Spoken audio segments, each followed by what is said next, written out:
Coming up on Gunters Universe, episode 31, I talk with Tipatat Chennavasin, VR developer, investor, and advisor, known for co-creating the River VR Accelerator program and developing the Matrix VR. Stay tuned. VR Chat, the next frontier. These are the experiences from Gunters' universe. His continuing mission? To seek out and connect with VR devs and passionate enthusiasts. To discuss theories, beliefs, and rhetoric of all kind. And to boldly go where no show has ever gone before.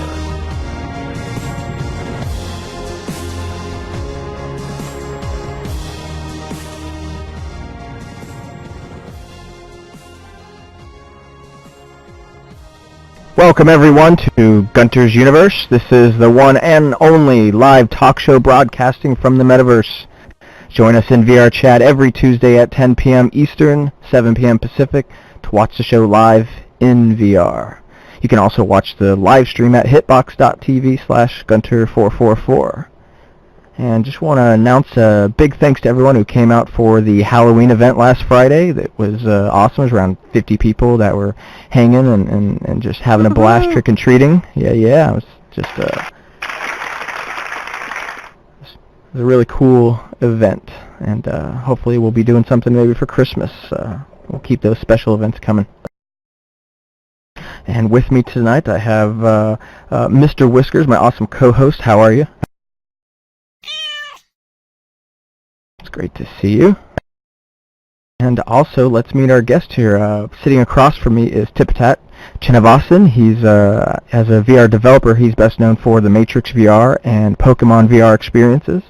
And as a VR investor and advisor, he's known for co-creating the River VR Accelerator program while he was at Rothenberg Ventures, and for maintaining a VR industry landscape Trello board that is the foundation for VentureBeat's VR landscape. How are you doing, Tipatat? I'm doing very well. Thank you so much for having me. Pleasure's all mine. So is this your first time to VR Chat? Yeah, I've done VR Chat a couple of times, and I've watched not the live stream, but like YouTube of Gunters Chat, but I've never actually been live on it, so this is pretty cool. Cool. Well, I'm really glad you could be here. What do you think of the set and being on the show in VR? It's a brilliant set, and I love, like, it feels like I'm at an anime convention or something. I love all the cosplay. Yeah, I was seeing some of that on your Facebook. Like, you go to anime conventions. Do you cosplay yourself? I do, although I'm pretty lazy, so I usually just use store-bought stuff. But I feel like that's the closest we can get to like AR and VR in like meet space, you know. Yeah. I go to something called Dragon Con. It's a big convention in the southeast because I'm in South Florida, so it's like kind of the closest place. Comic books, video games, huge cosplay convention, and that's a lot of fun.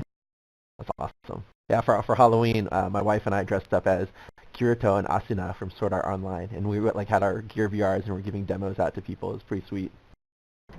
Oh, that's great. We have a community member, Kirito, and he creates a bunch of content here, brings in a bunch of worlds, and he has a bunch of Sword Art Online stuff, and another member has done a lot of Blender work to create some Sword Art Online material as well. So if you stick around afterwards, we'll show you around. It's pretty cool. Awesome. So I'd like to start things off just, getting into your background. Tell me a little bit about yourself, how you got into tech, and what brought you around to VR. Yeah, sure. No, I grew up always interested in storytelling, and I grew up drawing comic books and anime, manga kind of stuff. Self-taught, dabbled in some like animation, and then eventually got into making video games and interactive entertainment. And so I spent most of my career at a company called Reactrix. And I'm not sure if you guys are familiar with it, but we took a projector, projected it in the ceiling, projecting on the floor, and we had an IR camera, and then you could walk up and interact with the screen in real time. This was about, I think 2002 was when I worked there. 2004, or when I started working there, 2004 was when we started, getting the product out there into the public. And it was a lot of people's first experience with like large format gesture-based interactions. This was before the Wii and before the Kinect. And it was just a lot of cool, crazy, weird stuff. Like you'd see a soccer ball and you could run up and kick it and it would bounce around in the screen.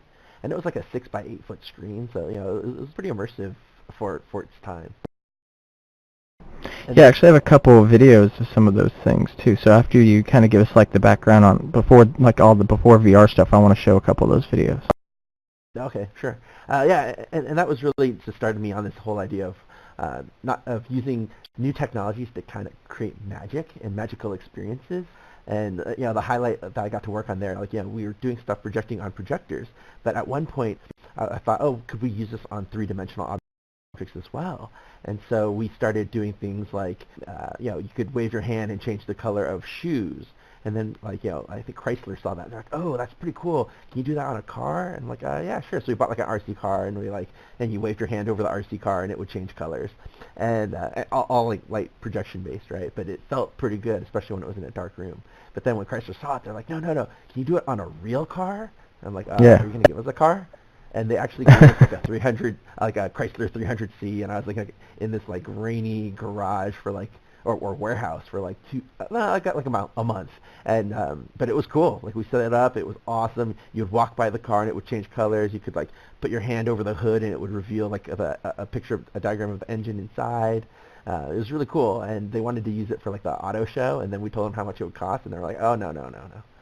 But it was definitely one of those things where you're just playing with scale and playing with like physical objects, but like with digital projection. So a lot of like the 3D projection mapping that's pretty popular now, but it was all interactive. So, and this was all back in like 2005 or 6. Yeah, it was really fun stuff.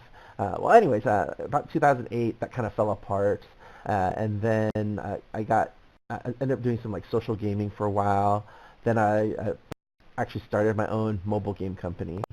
But then, like most people, like I backed the DK1 when I saw John Carmack say it was legit, and as soon as I got that, I was just like, okay, this is it. This is game over. This is all I want to work on. Virtual reality is the ultimate canvas, and I like to tell people I did a life pivot, sold the mobile game company, and just started focusing on VR, building VR, playing with VR, and through the process of making the Matrix VR experience, I built that with a buddy of mine, Eric Baer.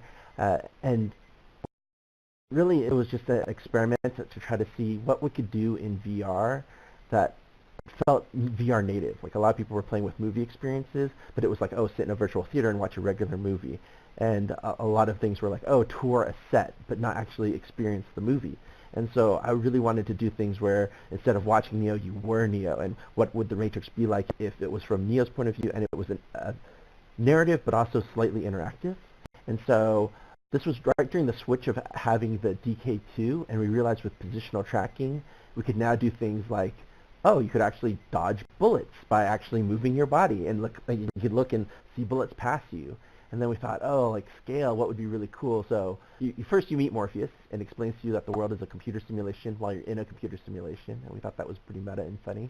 But then the jump program was really the interesting thing for me, because in the jump program, absolutely, you still have to use a joystick, but you move, you jump, and like the movie, when you fall forward like 20, 40 stories or whatever, and you bounce off the ground. And in the process of making it, I accidentally cured myself of my real life fear of heights. And for me, that was that's interesting.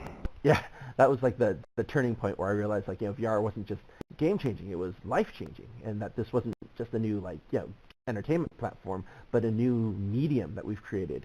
And even though like this was all done with no budget, but there's a physicality, especially when you could look around objects, and your brain like kind of locks it in, like, oh gosh, only the physical world behaves like this, where I can look around. And so there's this deep sense of presence or full immersion that your brain believes that these things are realer, even if they don't look real, they feel real. And I believe that's like a big turning point in what helped me overcome my fear of heights. And so you can see this guy's about to fall and fail. But it was funny. Oh yeah, I failed a bunch of times, but I conquered it. Oh yeah, you did? Nice. Yeah, it was actually a UI puzzle. You're supposed to look up when you go where you jump. So if you keep your chin up, I wanted to have that sensation of like when they draw Superman soaring, he kind of like looks up and puffs his chest. So if you do that, you actually go higher. And so playing a little bit with head input, with positional tracking, all those kinds of things, I wanted to try to make a more interactive experience with and show what you could do with VR. And then this is Pokemon VR. I built this kind of just as a goof because Leap Motion, they were doing a VR jam, and Palmer Luckey had always said that if he could have any VR experience, he'd want it to be Pokemon. And so, I thought, well, Palmer, you've done so much for VR. Let me try to do you a solid and make your dreams come true. And so I built this on like about a weekend. And what I really wanted to play with was not Pokemon the game that we're used to with like buttons and a controller, but Pokemon as we dreamed it to be. And what was really, for me, like the big part, like the demo doesn't really show, but I added voice commands. And so you can actually talk to Pikachu, and Pikachu will do the attacks.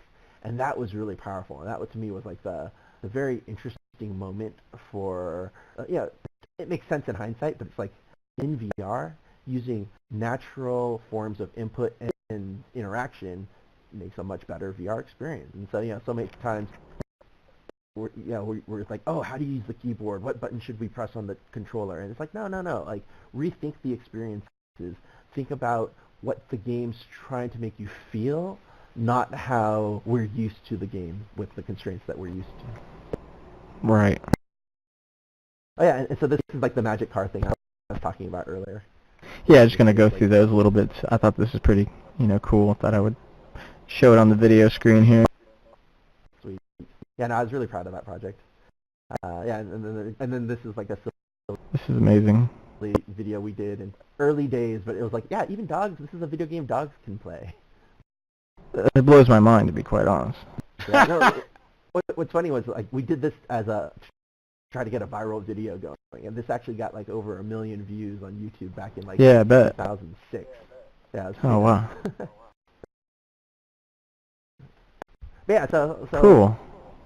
I mean, pretty much, I started building and playing in VR, but then really the opportunity for me with my experience, starting my own company and eventually selling my company, I realized, again, much more like an entrepreneur kind of person, and what I really wanted to do was help out people in the ecosystem. One of the biggest things I saw were there are a lot of startups out there, and all of them, just needed support, whether it was actual, some capital, some investment capital, or just advice, understanding how to navigate, because a lot of times a lot of the VR community was like first-time entrepreneurs, or getting people to like kind of think about what makes sense in VR and kind of pushing them to make sure that what they were doing was really living up to the potential that VR has.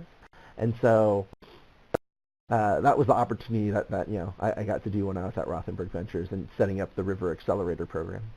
Right, so that's the next step is, you have a background in games, you start a company, a mobile game company, but then VR comes out and you got the bug, you're sold, the magic is really there, and you want to follow that, and you make a couple demos and experiences, and there was, including you brought a dream to me. Mine is to see Optimus Prime, so I got to try your Optimus Prime demo, and it's the old school Generation 1 Prime, so it was really cool to, transform and roll out with him. But now you want to help people in the space and get their ideas going, so you join Rothenberg Ventures, you start the River program. Tell us all about that experience and starting that up. Sure, it was amazing. So pretty much, I'd gone to all these like VR meetups and events, and I got to meet Rothenberg Ventures, and they were a VC that were like, hey, we believe in VR. We think it's going to be the next platform. We feel like there's an opportunity to create something like an accelerator for the VR community. I'm like, oh, this is awesome. Told them my background. They're like, hey, Tipatat, instead of joining as one of the, trying to apply to be one of the companies in the program, why don't you join us as the creative director, help build the program you would have wanted, find the best companies you can from all around the world, and then advise and help them out the best way you can. And I was like, sweet. And so it was crazy because, a lot of times, people are trying to understand, what's an accelerator. I'd actually been through one with my own company, so I had a good sense of what it could and couldn't do. But then, and even like VC, like, what does that mean? Why would you want to take VC money? It's definitely not a no strings attached kind of thing, and it's not right for all companies. But for certain types of companies, it's critical and crucial.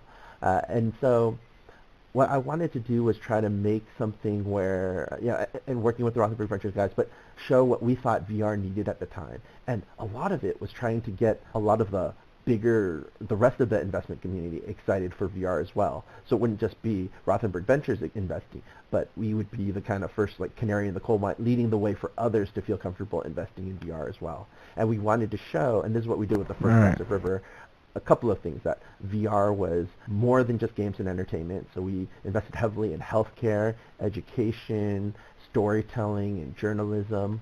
And then that VR was international and diverse. So we picked 13 companies from 9 different countries. We had many female founders. It was a crazy, I like to have called it like the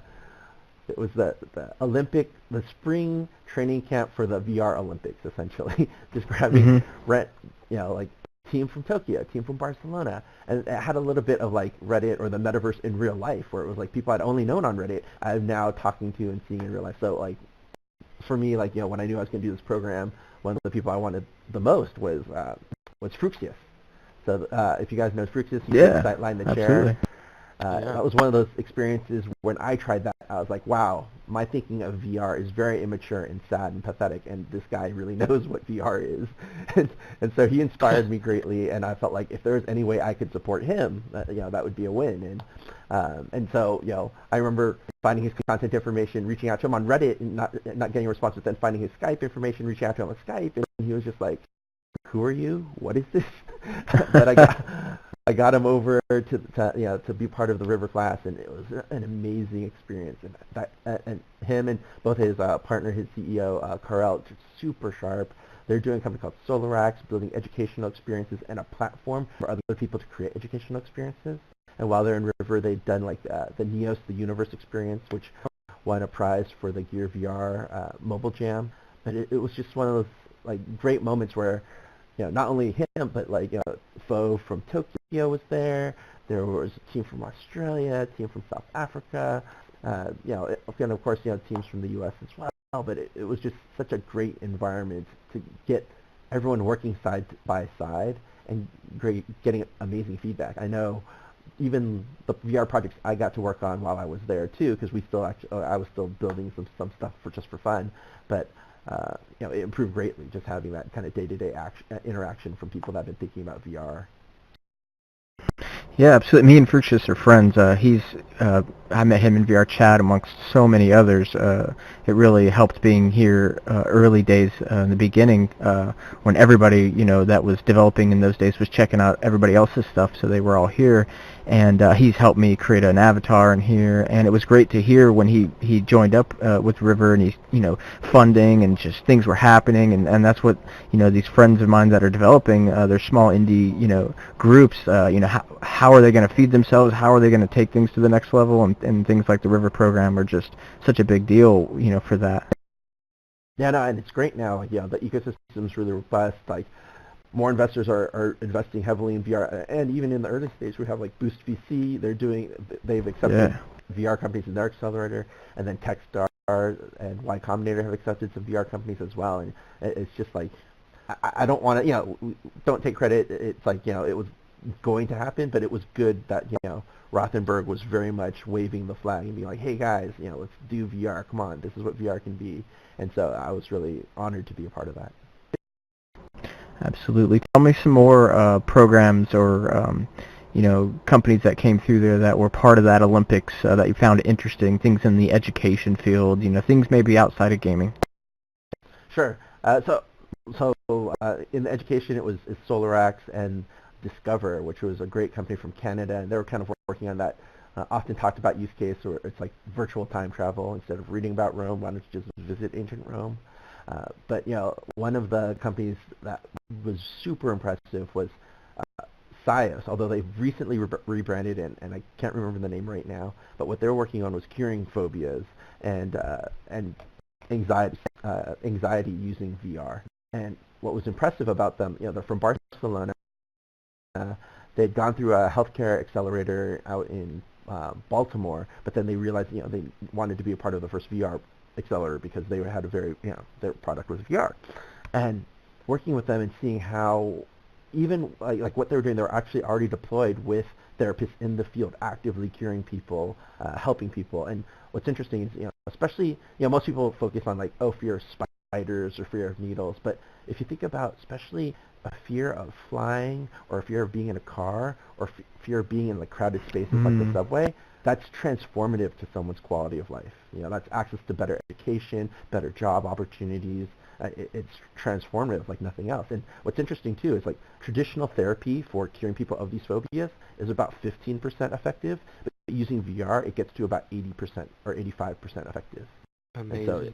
And so it's just one of those things where you're like, man, like this is a great use of what VR in presence is. I love hearing that. It makes me think of like the work that Diplopia or Vivid Vision they've rebranded too. Just that kind of stuff's so amazing.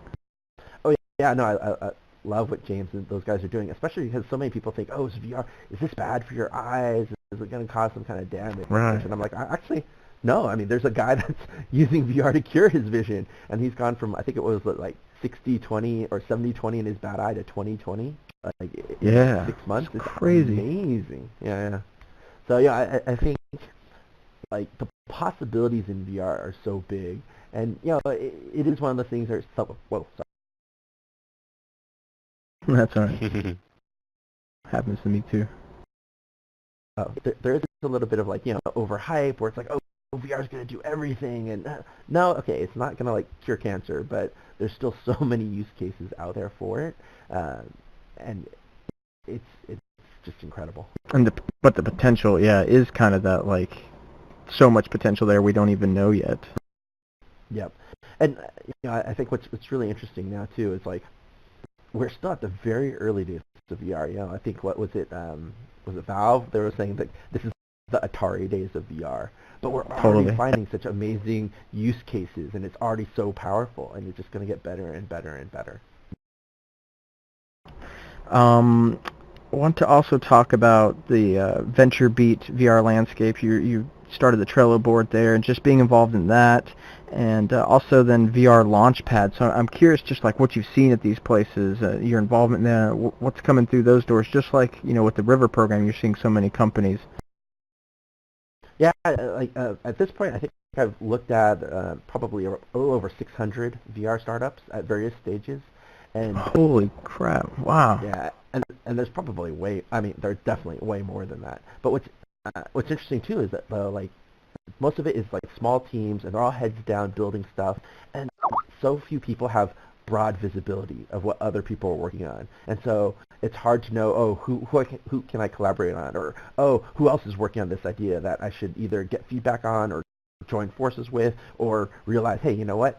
Maybe this is the idea, and maybe I should work on another idea. And so I was keeping this Trello board just to like list some of the most notable companies, not all the companies, but at least companies that have either gotten significant investment capital or have gotten media attention, but highlighting people that are like, kind of poking above the noise. And so I wanted to show people like, hey, these are people that you can either look to, whether, if you're a VR analytics company, maybe these are people that you should look at to be potential customers, or, if you're looking at, oh gosh, I wish, what are the game studios? I want to work for a VR game studio. Well, here's a list of a whole bunch. And so I will say like, it's weird. Like, I feel like lately it's been easier and easier to create a startup. But a lot of times, team is so important, and getting the resources together, not just financially, but from a human capital perspective. And so it's very important to like go out and join people and find people. And if you're a first-time founder, or if you're thinking about working in VR, it's not always the first instinct to start your own company. Doesn't always make sense. And so sometimes, I'd say join one of these bigger companies, work at them for like a couple years, figure out, build up your skill set, build up your network, and then think about, okay, what makes sense. But it's crazy because like right now, a lot of companies are finally getting real financing. Whether it's a company like AltSpace or a company like High Fidelity or Weaver, Jaunt, and after talking to them, they're always like, oh my God, it's so hard to get talent, because so many people are doing these like 2 to 3 man startups, and it's just like, well, you know what? Like it makes sense to go help out some of these bigger companies and do some of these bigger things, at least for right now. Yeah, absolutely. And I forgot, like, the whole with the River VR Chat got accepted into the River program as well, and so that's what they're going through right now. And Graham and Jesse are the developers, and they're out there in the program learning and from their mentors and benefiting from the backing. And I'm part of the VR Chat team as well, but I'm remotely here hanging out in the metaverse doing the events and stuff, and it's so cool to go from, I've been hanging out in VR Chat for almost 2 years. In January it's going to be 2 years since I started sitting here doing the meetups every Sunday. Yeah, and just seeing the growth in both their team and what they've been building, and of course what people are building here, because that's what VR Chat's about, is people building their content, bringing any 3D content that they have into VR Chat and us exploring it together. So, things like River are just so important. It's great to see all this explosion. This last year has been so big with the indies getting support, but then you see these big names coming into the media, getting media attention, and it's just validating our whole industry, and it's so exciting. Absolutely. So you were at VR Launchpad, I believe. Was that a couple weeks ago? Yes, that was a great event. It was thrown by SVVR and Road to VR. I mean, again, two great resources in the community, in the VR community here in the Bay Area, and it was great. Like, a lot of it too is to give a platform for a lot of VR startups that aren't in the accelerator programs. I mean, of course, there was representation from like Boost and River, but there are a lot of great VR companies that don't make sense for being in accelerator programs, and so giving them a platform and a place to kind of talk to investors and angels and to the larger community was just fantastic, and a lot of great demos. It was interesting too because, again, I feel like at this point too, we're kind of hitting peak VR in the Bay Area for meetups. There's like 3 different VR events tonight. And so it's like, oh my God, wow, there's so much to do, right? But it's crazy because each one of these events are still filled with hundreds of people that want to get more involved in VR. And so it's important to have these events. And what I really liked about their event in particular was, like, they had some great panels. Eric Romo gave a great talk that, honestly, if you guys are, any one of you are interested in ever, starting a VR startup and fundraising from VCs and investors, go and watch his presentation online. It's just really spot-on advice. And even though, the landscape is always changing, there's just some fundamental, like, things that, just make sense for I watched that today, actually. Yeah, it's very on point. And again, this is from a master. I mean, he raised significant capital for his company, and, it's one of those things where it's like he knows exactly what he's talking about. And you'll hear, like, investors like me give advice, but to hear it from someone that's actually been through it and been through it recently, in this sector is very important. I want to say hello to Mike Giddings, who just joined the show. He's behind you here.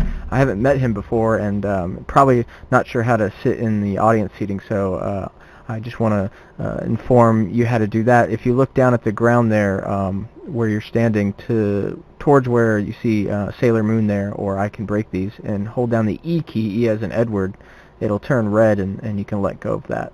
You'll have to do it behind. There you go. You can sit there already. Nice job. So I know when I come into events, not always obvious of control, so I like to welcome everyone. So thanks for coming out. So, okay, you're welcome. Let's see. We're talking about VR Launchpad, and I want to know some other some cool stuff that you saw there. I know there were a bunch of presentations. VR Chat was up there giving some presentations.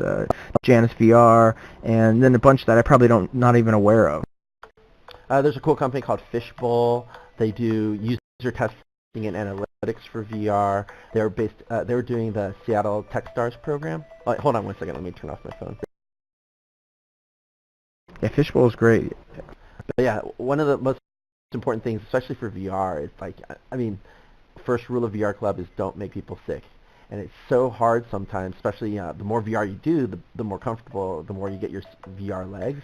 And so it's great to have a user pool that you can test against to make sure that, hey, is my experience comfortable for the majority of people out there? Definitely. Where do we draw the line, though, with like people's computers and the like. Are we saying they need to have a comfortable experience with the CV1 recommended specs, or how do we judge how comfortable we make things, or how, performance? Does everything on the PC need to be a gear-looking, performing sort of performance issue, or a gear title that's geared towards, mobile phone experience, or? Yeah, I mean, I think again, it's so paramount. It's really like, because the difference, it can turn people away from VR in such a huge way that you really want to just optimize for that. And I think part of it is understanding the audience. Like, if you're building like a core game, yeah, you can expect them to have like more higher end PCs. But if you're building something that's a little bit more general, then yeah, you really want to make sure that it's going to support.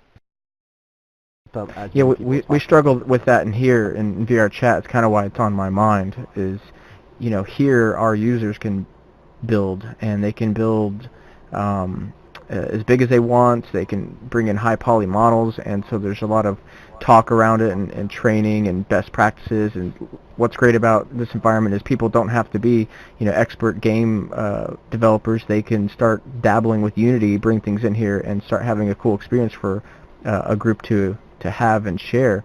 But in VR chat, it's great. We can make things look really really high fidelity, and that can be taxing on the system. So yeah, I think about this like I guess what is our audience? Is our audience these content creators are our audience, or people that just want to attend social events are our audience? So yeah, I'm still trying to wrestle with how do we make this work for our, I guess we have a pretty broad audience. Yeah, I mean, the couple of things I would suggest again is looking into kind of like the LOD kind of system where it can scale down based on the specs of the people's machines, but trying to support as many people as possible. So if someone's built out, then you can turn on all the bells and whistles. But then if they're not, then maybe they get like lower poly count models, and they turn off some of the nicer like effects. That seems to me like one of those kind of simple like first passes, or at least thinking about it. It's very hard to execute, of course, but I think that would pay off a lot. And I do think for social experiences, you really want to think about how you can make it work on as many platforms as possible, because you want to fill stadiums with hundreds, if not thousands of people. And so then you really want to think, okay, what's going to be the first, like, what VR platforms can have the most users? That's going to be mobile. And so then thinking about, okay, supporting mobile in a way that makes sense. That's certainly going to be a challenge here, based on our users. It's up to our users what they can bring in, to the space, so they can bring non-optimized content in. And we have, the Halloween event we had on Friday, we struggled with that. I had to break the groups up and take them on separate tours through the haunted experiences, because we just couldn't all. It was the experience wasn't going to be optimized. Of course, we're in alpha mode, and there's two guys building all of this, and so it's not realistic to have all the systems in place. But yeah, I would love to see this go mobile, but at this point, I don't know. But something like Oculus Social that just dropped is just going to get tons of people using that, and which is extremely exciting. Validates again another aspect of VR, the social VR, which then will end up helping all of us that are in this space. Yeah, I think one way of looking at it too is just like I feel like let VR do the heavy lifting. It's not, VR is not necessarily about highest fidelity graphics and trying to replicate exactly the real world, but lean into some of the cool things that VR provides and how that makes sense. Like actually, not many people have experimented with, but 2D characters in VR is very interesting. I don't even know if I've seen a 2D character in VR. I've sort of any seen. Of you guys, have you tried like Paper Mario? Just the game, not the VR experience. But you think about how like Paper Mario brought like 2D sprite graphics, but into like a 3D environment, and they did it really, really well. But thinking about smart ways of doing that, I think. Oh, I have seen Parappa the Rapper, Mekli. He's got that avatar, and it's 2D, and it's really cool. Yes, Parappa the Rapper was awesome. Phase Shift actually is one title that has 2D in VR. Yes, spaceship is very, very cool. Oh yeah, I love that. At the VR Launchpad, I saw a video from Reverend Kyle that he saw a company doing a teddy bear that you could control the movement with and see through the eyes of the teddy bear with the Oculus Rift, and it would track the teddy bear's head to the HMD tracking, and you had a controller that you could press the analog sticks to control the arms of the teddy bear. Did you see that? Yes, they're actually in River too. The name of the company is blanking on me right now, but I think they're from Japan. It's a really cool idea. The whole idea of telepresence, combining the virtual with the physical. So one person on one end wears the VR headset, but then the other person actually interacts with the physical teddy bear. But yeah, no, I think these projects that kind of play with, because VR isn't one thing. I think people always assume VR equals, headset, whatever, but it's like, no, this is like the foundation. There's so many different applications of it. And so what else did you see, or just from any of these VR Launchpad or from any other River stuff, just a few more maybe creative or different projects out there? Sure. So so one from Boost VC, a company called Visor, and they are doing a lot of cool stuff in terms of just creating new ways to share and make VR more accessible. So kind of almost like user-generated content, but they have a node-based visual scripting engine, and you can take simple VR experiences and kind of remix it. But I think they're a very cool platform trying to push the web VR idea forward. Who else? I mean, there are just so many good companies. I don't want to be Right. Another really interesting one. Oh gosh, I'm blanking on the name right now. So many names you got to remember. When I was at Connect, I met so many people and so many companies, and I can't remember, the details of all the companies I met. Yeah, no, I feel the same way. And also, VR Launchpad was 2 weeks ago. I think since then I've gone to at least 3 other VR events, including Seattle VR and their big expo last week, and that was really fantastic as well. And the really impressive demo I got to do there was Envelop. I don't know if you guys heard about them, but they just raised $4 million, and what they're trying to do is create a way that you can be productive in VR. So you're wearing the VR headset the whole time, and it goes beyond just the virtual desktop. You can open up Unity, and you have the Unity windows in VR, but it's, as soon as you press play, then it takes over the whole, and, you're in the VR experience. As soon as you stop it, then you're back. It's still in VR, but you're looking at the windows, as many windows as you want set up, and you can have all your reference materials and everything. But it's pretty fantastic. And they showed this really cool hack in it. One of the big things people have is if I'm in VR, how do I type? How do I do all these things? Especially if I'm not a touch typist. And so they actually had a webcam looking down at your hands and your camera, and then they imported that view into VR, where your hands would be. So you actually see your hands and the keyboard when you look down. This is pretty funny. Weird. Huh. But no, it was really effective. I mean, I could definitely see this as a way of being, I definitely wanted it, and I wanted to use it, and I could be in VR all day like that. Who else? There's just, so many amazing things that are out there that people are working on.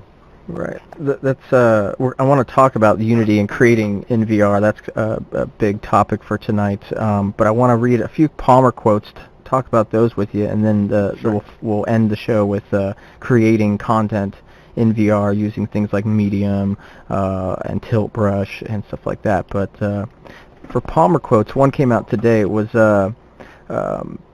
eventually he's thinking that augmented reality and virtual reality technologies are going to converge to a line, and if they end up merging into hardware that you'll either wear all the time or at least you'll carry around all the time, then he doesn't see any reason why that it wouldn't supplant everything we already do with smartphones. So basically VR devices becoming more ubiquitous than smartphones.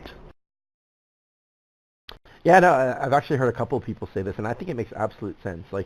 If you can have all of the screens, all of the visual information that you need already displayed close to your eyes, well, you need any other display. I mean, we could emulate Right. the displays, just like how you're showing those like screens in the back. But it's like, yeah, anything that's screen-based, like whether it's a mobile phone or a watch or a laptop, can all be emulated, or maybe that information presented in an even more efficient and convenient way. And so we wouldn't need those devices anymore. And the idea too is if we get true AR, like wide field of view, truly opaque digital images, then yeah, that same device can go full opaque and show you VR when you want it. And I think there's always going to be use cases. Sometimes you want the full immersion. Sometimes you'll want, some of the reality to come in.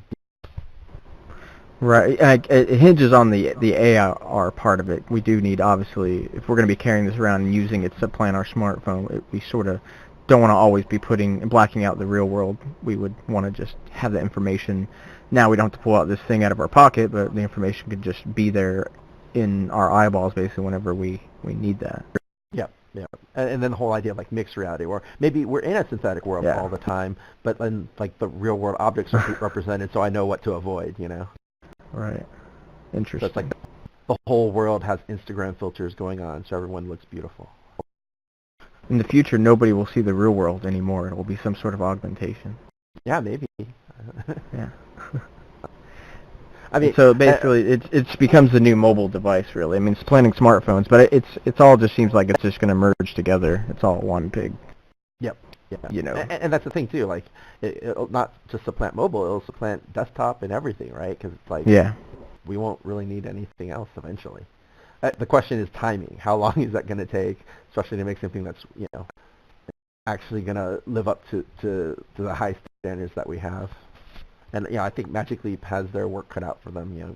We just started reading the rumors that they need another $1 billion on top of the $500 million they've already raised. So it's going to be a big effort. Yeah, absolutely. And another thing that we don't know how long it's going to take is cords. Palmer was talking this week about cords are going to be an issue for a long time.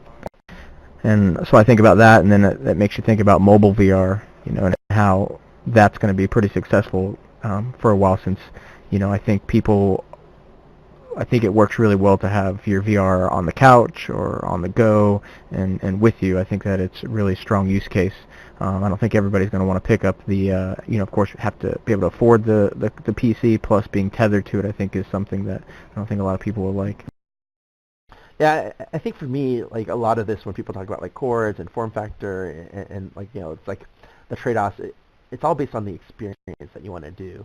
And if you tell people, well, all I'm going to do is watch a 360 video, I don't need all of this to do with 360. But if you're telling me, hey, like let's talk about the creation, and if I want to do something in Tilt Brush and like build arenas that never existed before, or create or do storytelling or anime or anything, then I wouldn't mind if I was tethered and it was uncomfortable, because I could do things I could never do in any other way, and that would be powerful.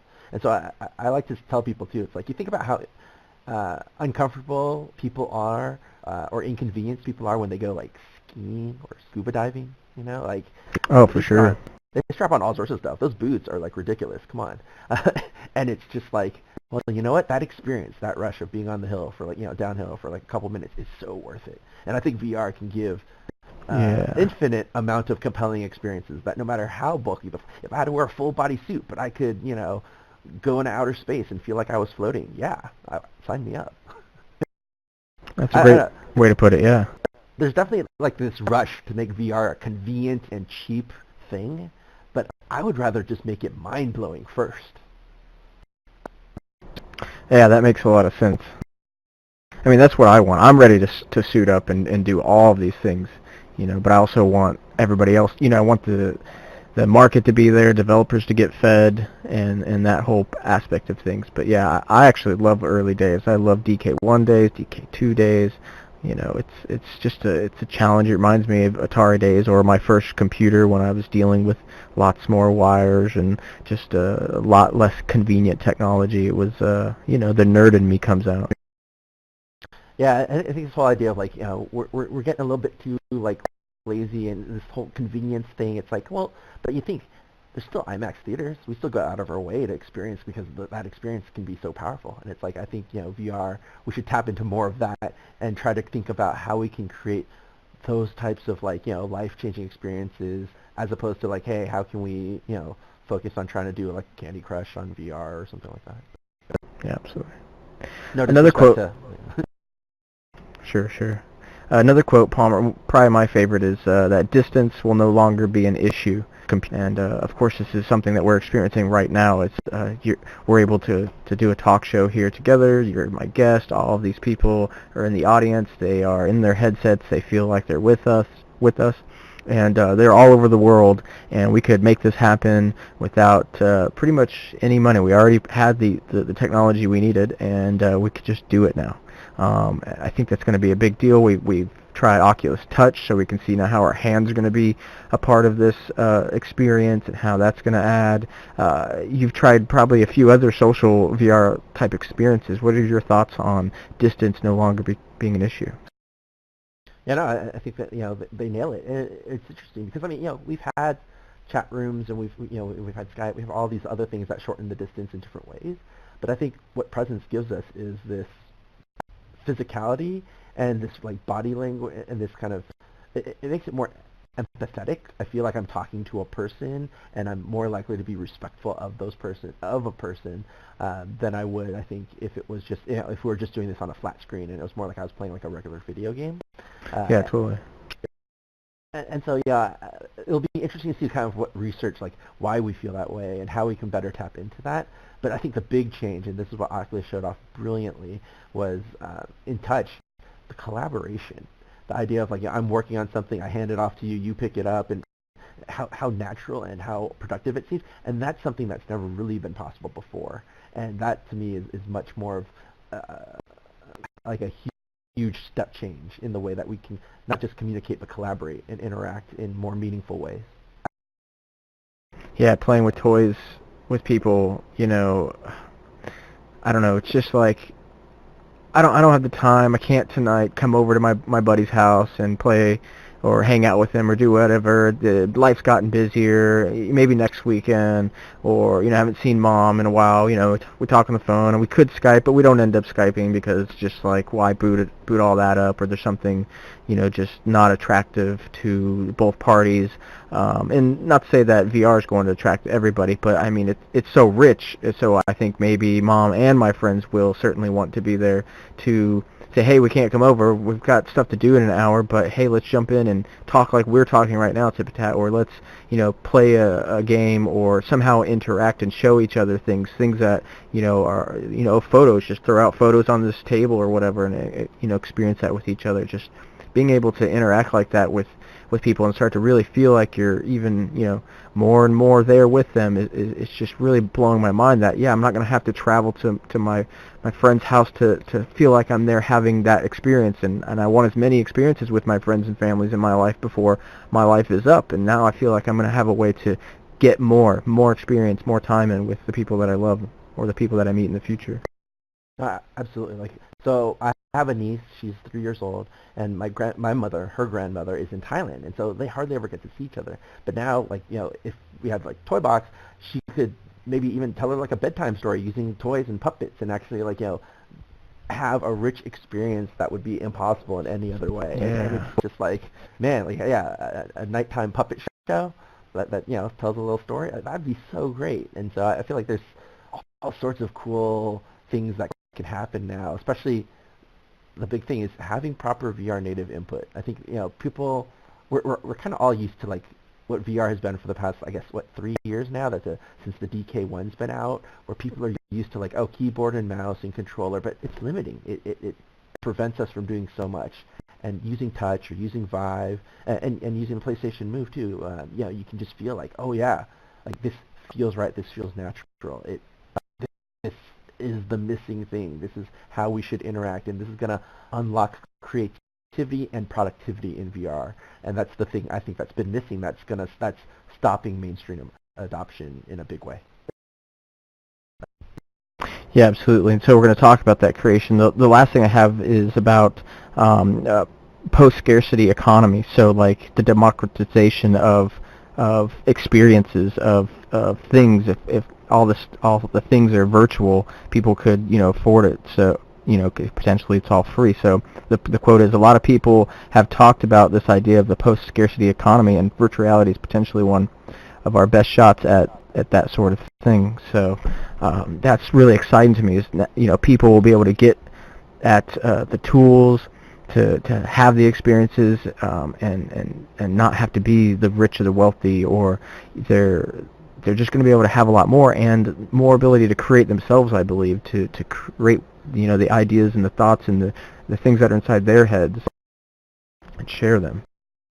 And I think that's really the powerful potential of virtual reality. This whole idea of moving away from a material-based economy to an experience-based economy, and that we're not judged by what we own, but what we've done. And I think, especially when you think about how rich people's lives are because they travel and meet other cultures, but so many people can't do that because they're physically or economically just don't have those opportunities. But now with VR, you can kind of do it in a way where not as good as the real thing yet, but it's such a huge step up from anything that else was possible that now you're going to see so much better understanding of cultures and better understanding of people, and that's really what I'm looking forward to with some of the potential that we can do in VR. But yeah, definitely this idea of if we can create physical, it doesn't matter how fancy your couch is or how nice your car is, but in this virtual world, you can have everything, do everything.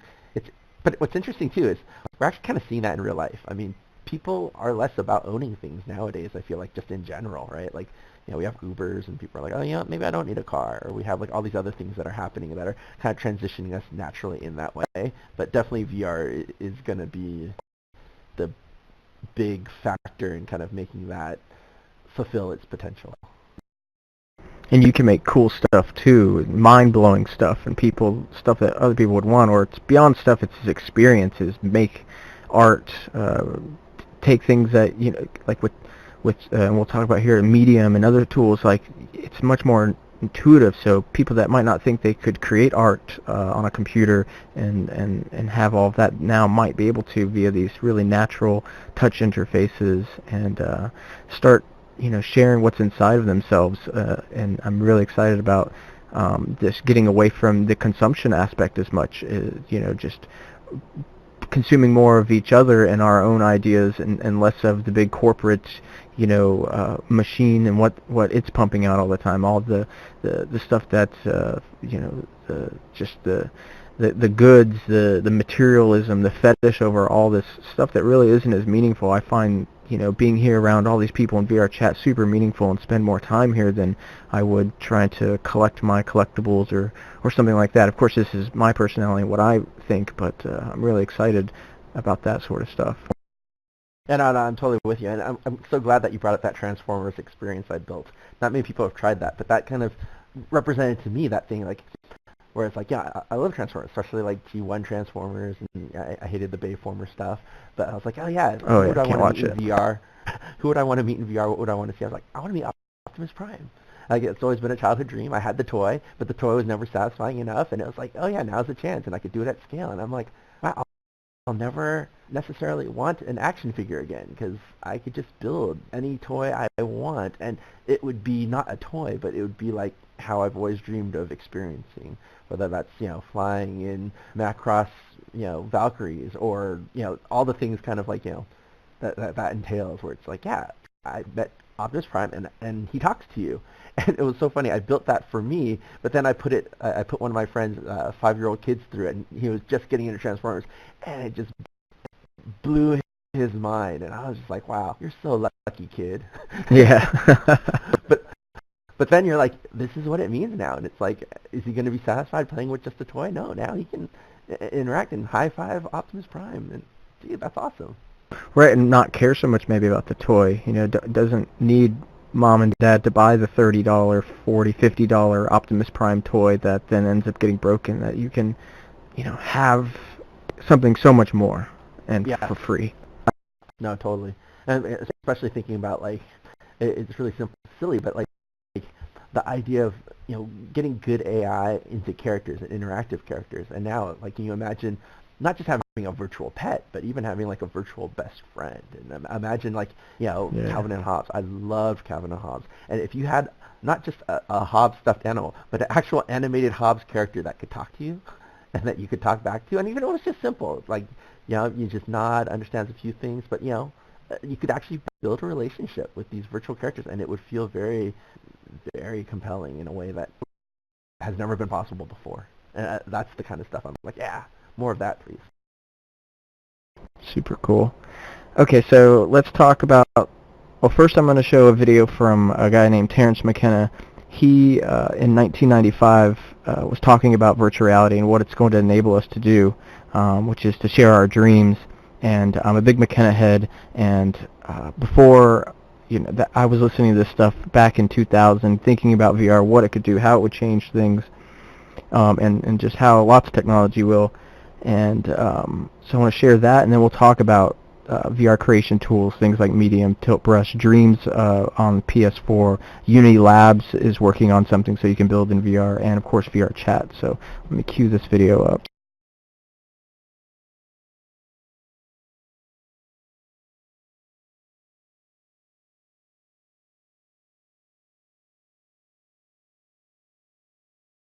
The virtual reality, as I see it is a technology Might have to turn your that speakers will up. allow us to show each other our dreams. We will be able to build structures in the imagination that we cannot now share with each other. I imagine a world where children begin to build their virtual realities by the time they're 5, 6, 7. Well, by the time they're 20, these virtual realities may be, practically speaking, the size of Manhattan. Well, then what real intimacy will mean is saying to someone, would you like to visit my world? My world, with my visions, my values, my dreams, my fears. In a sense, what virtual reality is a strategy to let us turn ourselves inside out so that we see each other's minds. You know, octopi wear their minds on the outside of their bodies. Octopi communicate by changing colors and the smoothness of their bodies. They wear their meaning. We have an organ that we can do this with, but it's very limited. It's called a face. If you look at people's faces and you are open, you can see into the mind. But virtual reality is going to allow us to share much, much more of ourselves. After all, my reality is not how I look. My reality is who I am. And the only way I could give that to you is if I could invite you inside. So I think this hasn't much been said about virtual reality because it doesn't interest the commercial people who are developing it. But I think this is what it will eventually be. A tool for sharing our dreams and the insides of our heads. So that's one of my favorite clips, and glad it's up there on YouTube for us to check out. Have you heard of Terrence McKenna?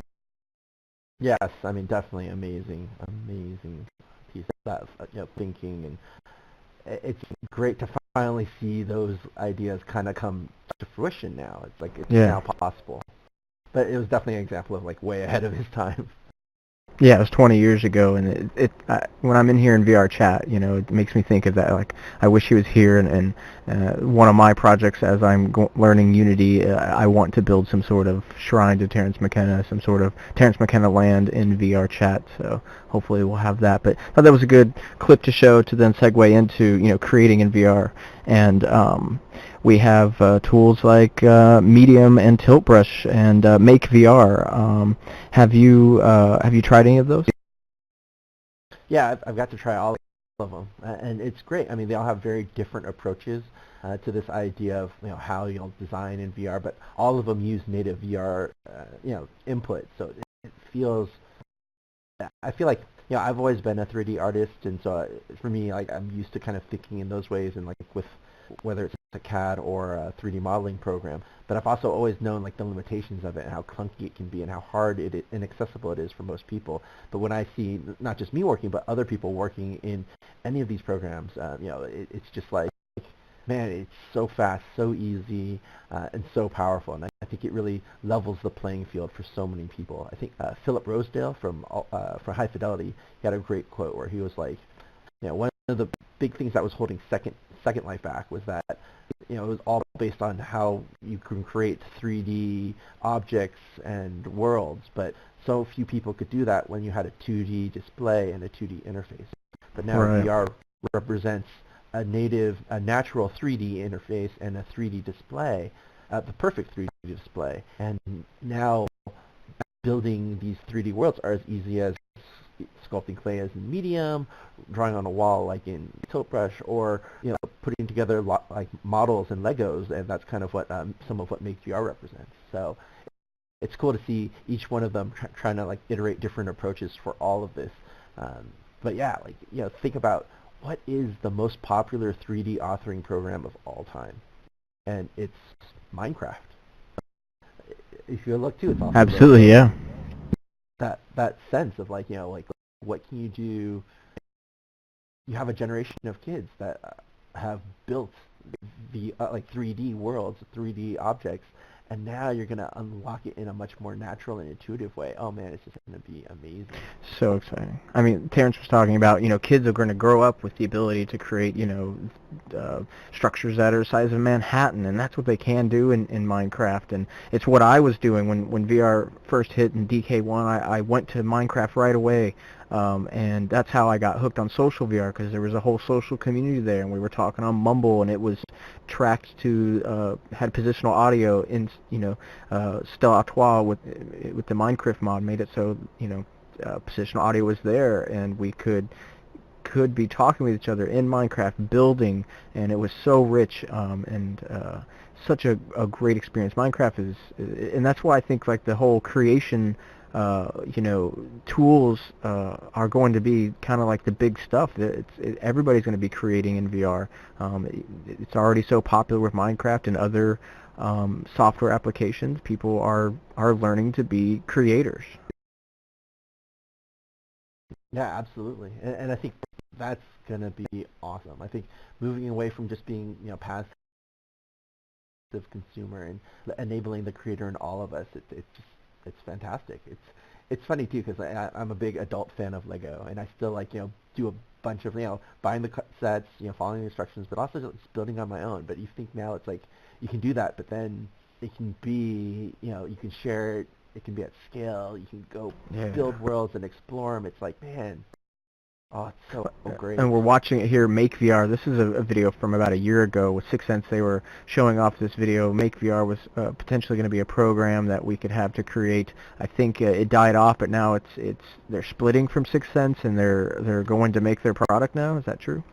Yes. So that was the big announcement at Launchpad as well, was that they were like, instead of just making it tied to one platform, they're going to make it platform agnostic. They're, for the Vive, for the Touch, for potentially PlayStation VR as well. And it's great because it's like they've actually had a head start on building a VR native creation tool for like 3+ years now, because of the work that they've been using these tools. If you think about where Touch and Tiltbrush are, they've been working out for years as well, but even Make VR I think has even a head start on those guys. Originally, it's for commercial, I think, design, and is this now going to be? It's for all the products, so it's going to be for us consumers to use, and not be something that's super expensive.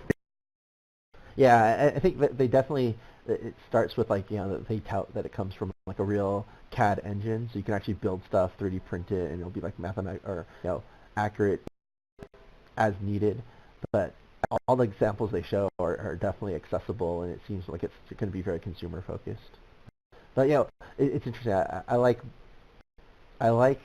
Tiltbrush, Medium, and Make VR are all amazing. But for me, Dreams, man, that represents something that's just on a whole nother level, because it's like, Let's go there, yeah.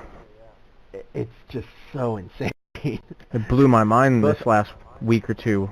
Couldn't believe it. Yeah, no. It's great too. They're finally like showing more and more of it. But like I remember seeing like the SIGGRAPH and how they're like painting and building. Actually, even like, gosh, it was like 3 or 4 years ago when the move, like a year after the move, these guys in Media Molecule showed off like a little bit of like puppet theater that they were doing using the move controls, and I was like, oh my god, that's so brilliant. And then it went dark, and I was like, what happened to it? And then I think some of those ideas are now part of what Dreams is, and you can see it just is unbelievable what's possible. So much going on. Yeah, and how fast and how quick it is, and I feel like this is one of those times when you're like, I have no, like, it really is a dream come true. Like, there's no other way to explain it. Right, and Terrence in that clip we saw him, he was just saying that we're going to be able to show people our dreams, and then this last couple of weeks this product comes out, announces, and I'm just like, holy crap, it's just, we're not even at consumer launch yet, and we're just seeing so much, mind-blowing technology. The software is out of this world. And what I really like too, and what Media Molecule does is, like, you can see this isn't a tool. This is play. It's fun. Yeah, It looks fun to use.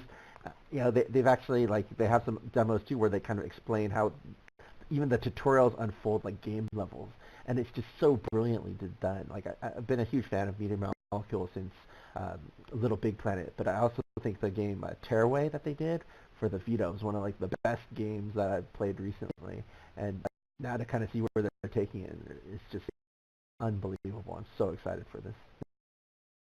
Yeah, you can share what you create, so you can sit there and just model something by, I don't know, using, adding and subtracting tools, mirror tools, scale it up, copying it so easily, like duplicating and bending. I mean, so many crazy, just easy to use tools. I don't think it's going to take very long to learn how to use those things. Of course, you'll spend tons of time like perfecting the art you want to create, but like you can just bring in somebody else's thing and turn it into like just a background object, or totally contort it into something else. You can build off what everybody else is creating, and that's mind-blowing, and it's so fast, and using your motion controls. And this is just, the building part. Then there's, people have game mechanics. So if you want, have it where there's logic for a door opening, that's going to be shareable, or you can make your own.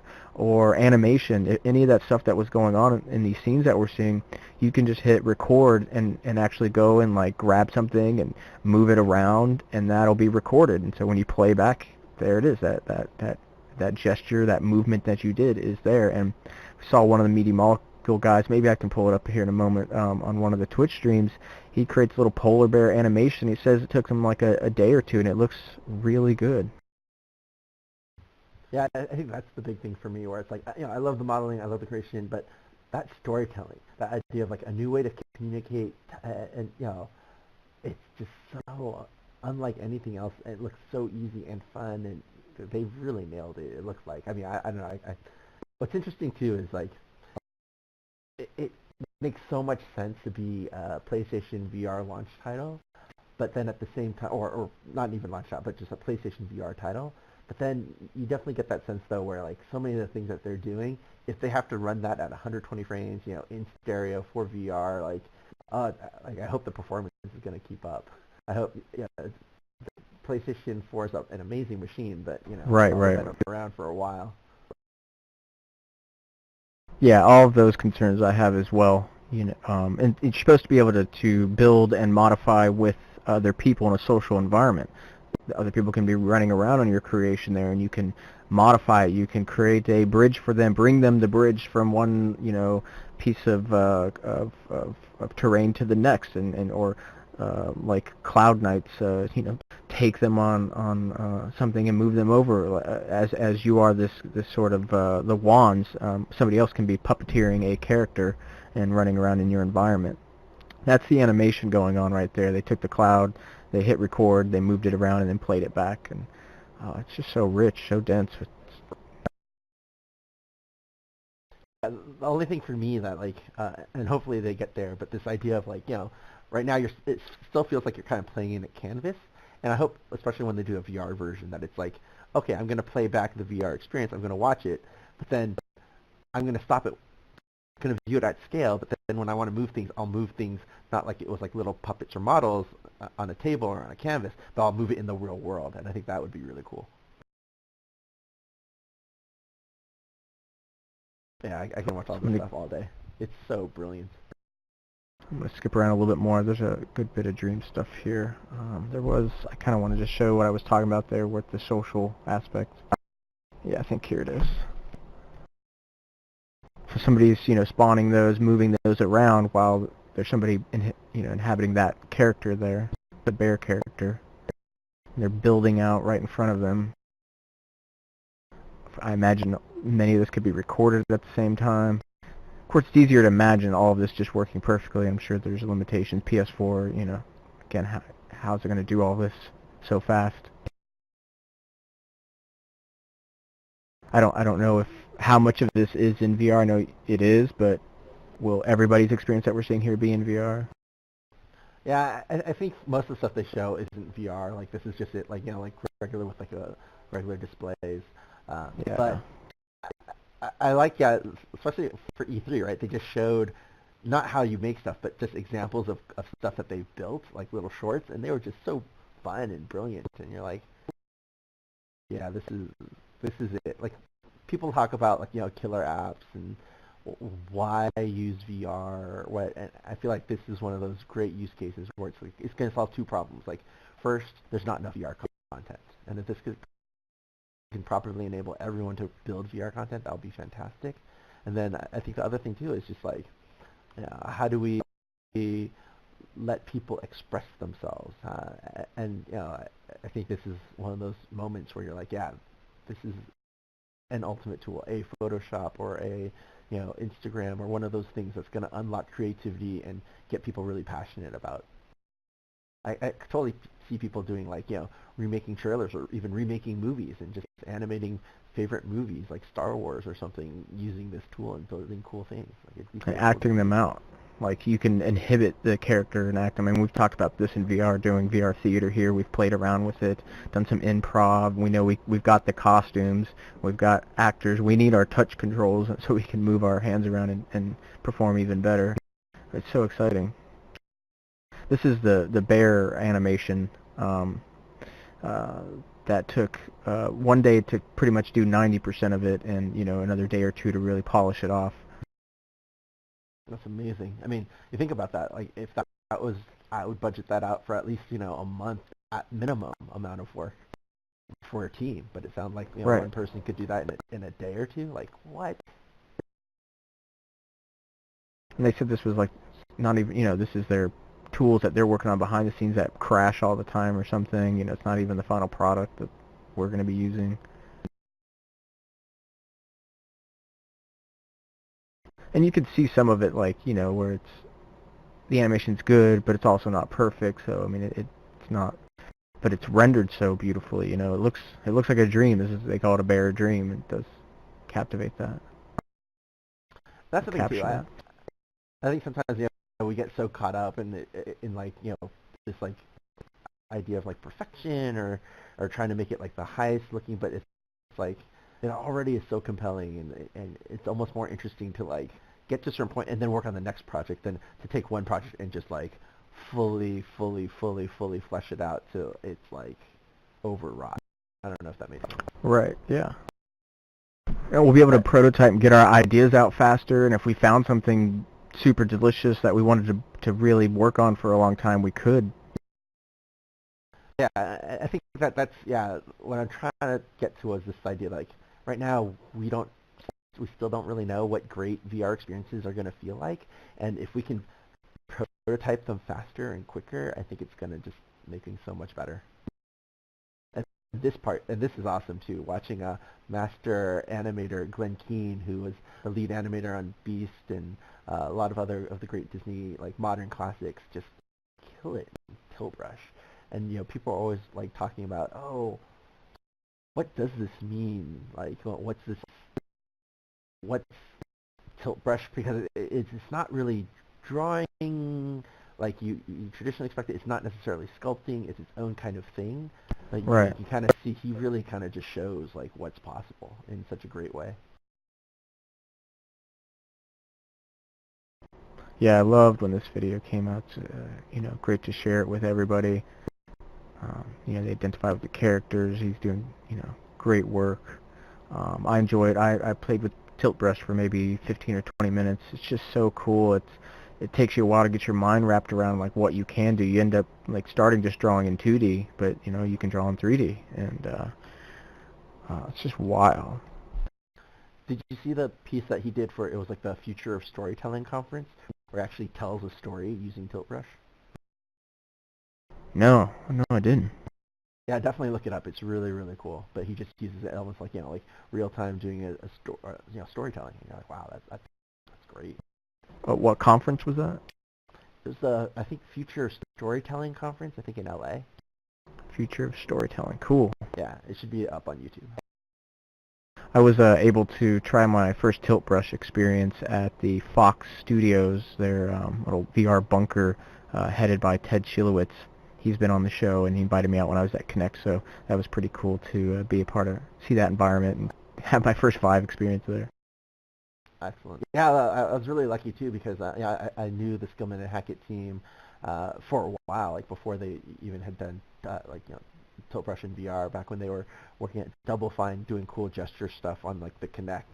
And what was interesting was like, I got to try tilt brush very early on when it won the Proto Awards, and it was still like a Wacom based or mouse based, and it was already amazing then, but it really came alive on the Vive, using both gesture control and then also drawing at scale. That just made such a big difference. I love this thing, the Psychedelic Beastie it's called. It's just crazy. Like, I would have never, a couple years ago, or I would never have dreamed that this would have been possible. Yeah, I didn't think you'd be drawing in VR, and how that you'd be able to experience that to scale. That it's so colorful, just craziest, trippiest thing. I couldn't even imagine it. I really want to give like an awesome graffiti artist crew like tilt brush for like a month and just see what they come up with. I've just got two more to share here. This one's a tilt brush dragon.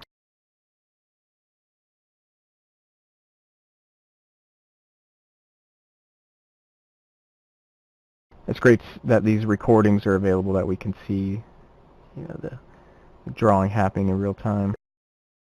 And do they still have the Google app, the cardboard app to view tilt brush drawings? I didn't know about that. That's interesting. That's really interesting. I don't know if they've officially released it, but like when you go to the meetups, they had like lots of demos where it's like, you're creating on like one of the proper tethered systems, but then you could actually view it in cardboard, and you don't have the positional tracking, but you're still looking around, and it's animating in real time, playing it back, the creation, and it's still very cool. Yeah, I'm looking forward to when I can record this show in 360, video, and be able to have somebody consume it through maybe a gear or something else from a fixed point of view. Yeah, that would be really cool. I just want the time when we can start like drawing, and when we're explaining stuff, we can actually just like draw it in front of us. Like, yeah, this is what I'm thinking about. Absolutely. We one of our users here, with avatars, they're just as configurable as rooms. I mean, you can put anything in an avatar here, so literally it's anything you put in a room, you can put in an avatar, and so they're exploding with creativity around here with what people are doing with avatars, and someone's figured out how to basically do tilt brush. They have coming off of their hands, a glow trace that times out after a while, and they're using the hydras, and the hydras suck, but it's good enough to prototype that tilt brush. So you can go around me in circles and provide a really cool drawing experience here in VR Chat. That's awesome. Forte's not here tonight. His name's Evolved Ant. He's a really cool guy. Yeah, I think one of the things too, if you look at the way Tilt Brush works, like they really nailed that UI. It's one of those things where they have these like palettes, and it's like a two-handed interface, and it just flows. It's it's very quick. It's a lot of fun to use. That's what I like seeing, and I'm kind of curious on other people's take on it too, because maybe I have a different take since I've always been trying to be an artist and very involved in these kind of things. I wonder, is it as transformative, or is it that amazing for other people that aren't as typically artistically inclined? But definitely when I see like Alchemist Connect, all the people what they were building in Medium. It was so fast and so quick. How people are like, oh, I'm not an artist, and they would just build cool stuff. And I'm like, wow, this is amazing. So for me, using Tilt Brush and the UI was great. I mean, it was so just like I'm painting. I have my little palette to the left. I could turn it and get to if I want to delete things that I've done, if I want to change the color or change the, texture. It was super intuitive. I mean, it's like you had super magical tools on your left hand, like you were holding something that had super tools, magic tools, could paint in the air. I mean, it's so easy to do. I didn't get to try Medium. The lines were long and just never happened for me when I was at Connect. So we're going to see that video next, and I definitely want to hear your impressions.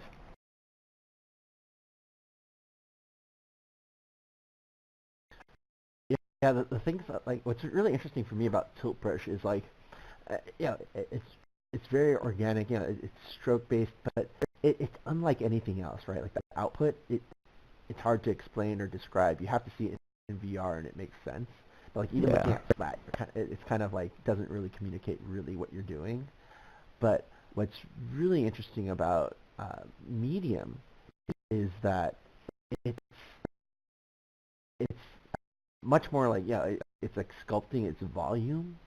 And so I felt like it was, and also because they have the sound effect, it sounds like foam, and you're like creating these like foam structures. But you can 3D print them, you can bring them into the physical world, or in theory, eventually you could probably break them down and import them into like experiences here, and that's really powerful and really cool. So there's such a huge thing.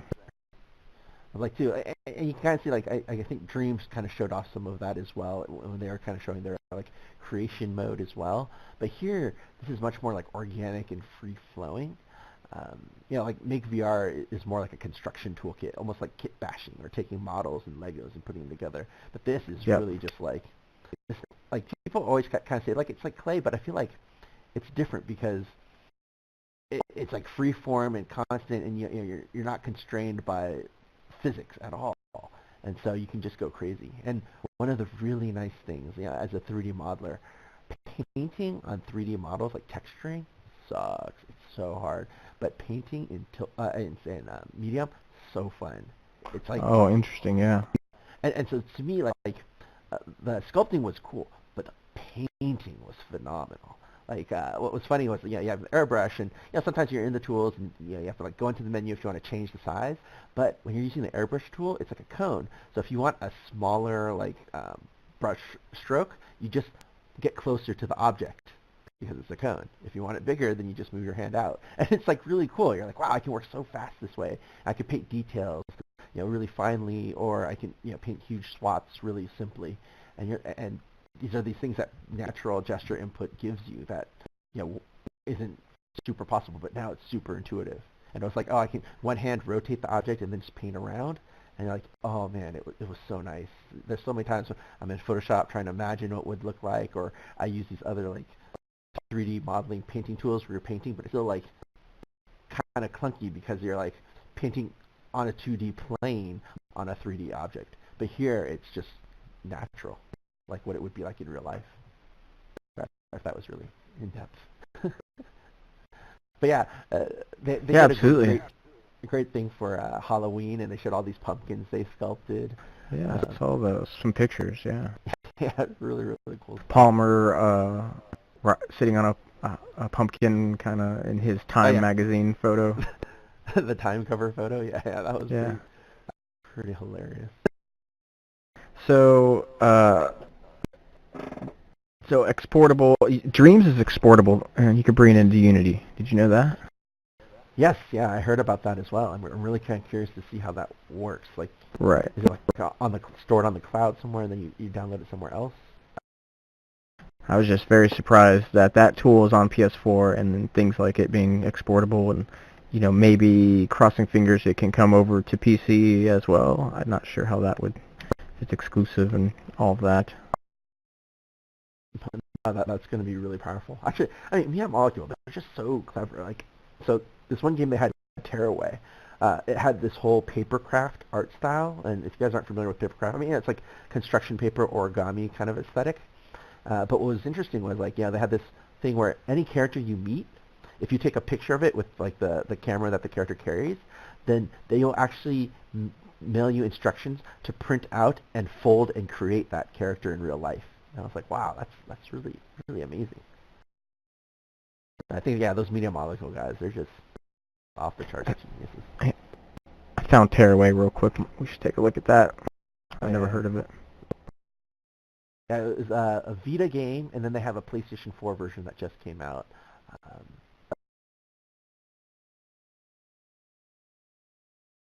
Things that people are making. Everyone kind of can sit in a circle and make Talking.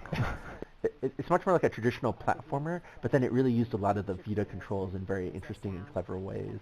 And again, the whole art direction was construction paper and glitter and glue, and it just had this like really great arts and crafts feel to it. And it was cool that they extended that into the real world as well, where you could, like, everything built digitally, you could actually recreate physically. They would send you instructions on how to do it. Ultimately, what I'm sort of brings their sound and kind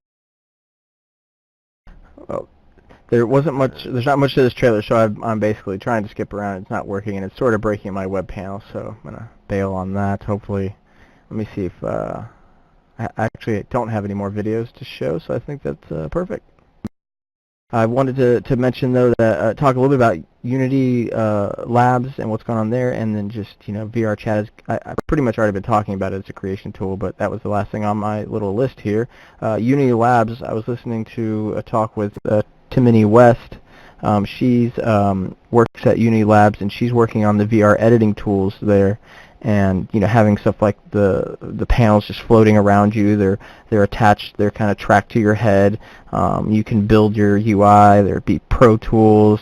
I'm talking about, you know, timeline-based animation being added, so you can do some animation stuff while you're in VR. Having like a chessboard in front of you that is your scene. So if you picked up things on the chessboard, it would be picking them up in your scene around you. You could even pick up and move yourself. Have you heard of any of that stuff? Yeah, I've heard of it, but I haven't gotten to try any of that stuff. I think I'd seen some pictures, but not even video of it. But it sounds very promising. I know both Unity and Unreal have projects where you're like building VR, you know, in VR, in those programs, and it's awesome. I remember seeing a while back a plugin for Maya that lets you build in Maya in VR, and I thought that was pretty cool too. Yeah, we can preview things in Unity, use Unity in VR. Actually, I've never done it. It's just what I've heard. People around here might be able to chime in. And in fact, in just a moment, I'm going to open things up to the audience for questions, comments. You know, share us your thoughts on these things. So definitely, one of the big parts of being, you know, having our guest here is for him to be able to talk with all of you guys to make this a social, collaborative thing. So, you know, what's cool about the Unity tools and being able to create in there is it works really well for VR Chat, because we export our stuff out of VR Chat or out of Unity and bring it here, and we export it using the VR Chat SDK, and that's how things are powered. That's how things are built here in VR Chat. So all of these people, or a lot of these people around you, are now learning Unity. They're either developers bringing their stuff in, or building experiences, or they're just learning Unity for the first time, and this gives them an easy way to, you know, VR, you don't have to, again, create that huge blockbuster game. You can create a small, clever experience, or just bring stuff into an environment and show like what kind of environment you would create, what kind of home, basically, or room you would create, or in different examples, just environments, terrains, you know, haunted Halloween-looking space, and share that. So it's really exciting to see, you know, VR Chat. That's such a huge part of it. This set here is, you know, me and my friends built this. I wanted a talk show, and here we built it, and we feel like we're at a future, you know, talk show. It's so exciting. Yeah, no, I love too that sense of it. It's not just you; it's you and your friends built this together. That's so amazing to think. And I can't wait till we can, you know, see VR Chat have some sorts of ability to build inside of VR Chat here, bring and modify, prototype, do inside VR Chat. That's the dream that I'm looking forward to. Oh yeah, I mean, speaking of creation tools, I don't know, have you seen Pruxius' demo of his world creation tool? Very cool. I've seen some stuff, yeah, like that's what he's been playing around with, yeah. Yeah, he was doing demos at Oculus Connect too, But then there's actually a video of it on YouTube if you look up solar action here. It's just so good. I'm like, I missed him at Connect, unfortunately. He actually had a bunch of people around him, and so I was like, oh, sweet, it's Fructious. I'll go up and, he's right over there, just in like one of the lounge areas. Nope, I'm not gonna be able to miss him. And then he was gone, and never got to catch up with him after that. So I was very sad to not be able to hook up with him. I did want to talk just randomly about just a great anecdote from Fuxius and River. One of my favorite memories was just all these accelerator incubator programs, their big kind of finish is a demo day, and that's where like all the different companies get to get on stage, kind of pitch themselves to a wider audience, and then everyone gets to try demos, and it's kind of culmination of everything that we've been building up to, and especially in that final week with like the preparation, not just for the presentations on stage, but actually getting the demos that you're going to give like ready and final. Everyone's just like cranking away hard, pulling all-nighters, just working so hard to get there. And so when the day is done, there was a big party. We went out at this bar. It was crazy. It was loud. People were singing, cheering, dancing. It was so loud at this bar. And I walked by all the teams to say hi, to congratulate them on a job well done. And I see Fruxius in the back, in the corner, with his laptop open, just developing. And I'm like, this guy is a beast. He never stops. And so, that was one of those moments when I was just like, this guy. He is all VR all the time. I thought I was hardcore. No, this guy is 5 levels of hardcore, way more. Orders of magnitude more hardcore. I love it. He's such an inspiration. Absolutely. All right, guys. Anybody in the audience have any questions, comments, thoughts? Just, shout them out. Yeah, you mentioned Sias, and I was wondering what other medical VR startups you're excited about. Sure. There's a company called DeepStream that we invested in, and they were doing something very interesting. It was pain management using VR. And so, it's, again, academic research that they pioneered at the University of Washington, and it was for burn victims in particular, and pediatric burn victims. But this idea is, if you could use VR to do kind of distraction therapy, almost like a Zen Buddhist monk thing, where their mind goes somewhere where their body isn't, so that way they can do these painful procedures like removing and replacing the bandages, hour-long procedure, so you don't want to use opiates and medication because, it's just too much pain over a long period of time that, you might have problems with addiction to the drugs. And they found in VR, using VR's distraction method, that it can actually be even more effective at relieving the pain than the drugs. And it's super powerful. But then there's also really great applications for visualization, training, medical training. It's also for therapy. There's great research being done out of USC. Skip Rizzo and his lab in the ITC or ITC. And they were showing how virtual therapists are eliciting more honest reactions than real human characters, than a real human therapist could. And it's just really interesting stuff. That's really cool. I have a related story. So I crashed my mountain bike about a year ago. Hi, Ron over here. And I had to go get an MRI, and I'm a big 6'2" guy, and they tried to put me in the tube, and I got really claustrophobic and freaked out. I didn't expect that would happen, and so I actually went home and built a VR MRI machine and just laid down and just went in and out of it like 100 times. And then I went back and was able to go into the MRI machine. That's amazing. So isn't that cool? So I'm a game designer and VR developer, and I was like, well, I got the kit and I've got the tools. Why don't I just quickly build like a prototype tube and plank, because that's all it really is, and just slide it in and out. And it's really weird how it kind of desensitized me to the experience. And so I was able to go and do it. And I actually did it a bunch of times because I had to do a bunch of different MRIs. And so the first time I actually went and it did okay. The second time I actually had to wear a blindfold part of the way, but it was still an interesting experiment, and I thought that's really cool. VR could actually be used for something like that. So I mean, I'm not connected to any medical research or anything like that. I was just on my own. That's killer. That's awesome, though. You could be wearing your gear. No, you can't wear your gear in an MRI, could you? But it would be amazing. No, it would just smack off your head. It'd slam off. You'd probably break your neck as it slammed on the side of the magnet. It's a big giant magnet, right? It would be really bad. Yeah. But somebody invents the ability to be in VR in there, that would be totally rad. And what's going on, Ron and Jeff? It's good to see you guys in the audience. Hey, it's my first time.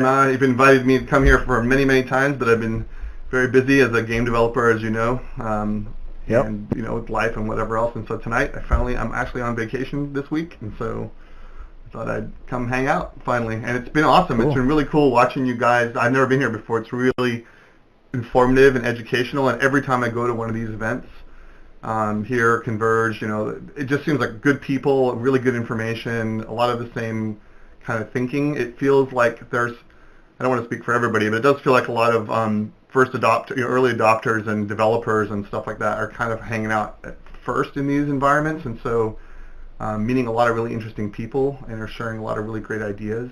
I'm actually very connected to Media Molecule. I know them very well. I worked with them when I was at Lionhead before they were Media Molecule. And so I'm really, it's really cool to see how they've gone from strength to strength and done some really cool stuff. So it's cool to see you guys talking about them. I'm really interested in this Unity lab thing, because that's something that I'm actually messing with myself a little bit. I'm trying to work on better ways to construct things in VR, not have to keep taking the headset on and off, which is, I'm not sure if Gunters saw it, but I showed the guys from Converge the project that I worked on with the Oculus Touch. It was kind of a I missed that. The Oculus Connect thing. And so but trying to develop stuff in VR is very difficult in terms of you have to keep getting in and out, and it's like it'd be nicer just to be able to be in, especially placement of prototype levels, prototype objects, placements of things, just basic setup, and then an artist can go in after that and they can see how something looks, because even the way things look in the goggles changes, like the look of materials, the look of, like, I was complaining a little bit about the sky in one of our developments, and then I was looking at it just on a computer screen, and then I put the headset on. I'm like, oh, never mind, it actually looks fine in the headset. So there's subtle nuances like that. It would be nice to be able to just be in there, grab a RGB thing and slide it around and be like, yep, that's what I want right there. Definitely check out Envelop. What they're working on too. It doesn't address all of those, but it'll address some of that. It's pretty impressive. What's Envelop? Envelop VR. So they're a startup in Seattle, and what they're creating is almost like a virtual desktop environment, but you load on, you're in VR, but you get all the windows that you want, so you can have Unity open in VR, and you manipulate it, change the world, do things, and when you hit play, you immediately are placed in the world exactly, how you want it, and when you stop it, it's still, it's all in VR. It's really. I understand. That sounds really cool. Are you aware if they do UE4 as well as Unity? Yeah. So the whole idea is it's kind of like.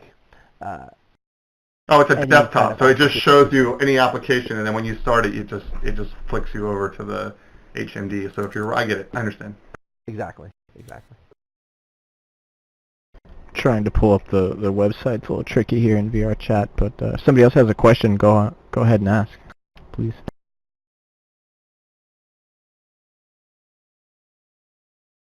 Yeah, that looks interesting, the Envelop. I just saw there's a story on Road to VR. Can you talk about that a little bit more?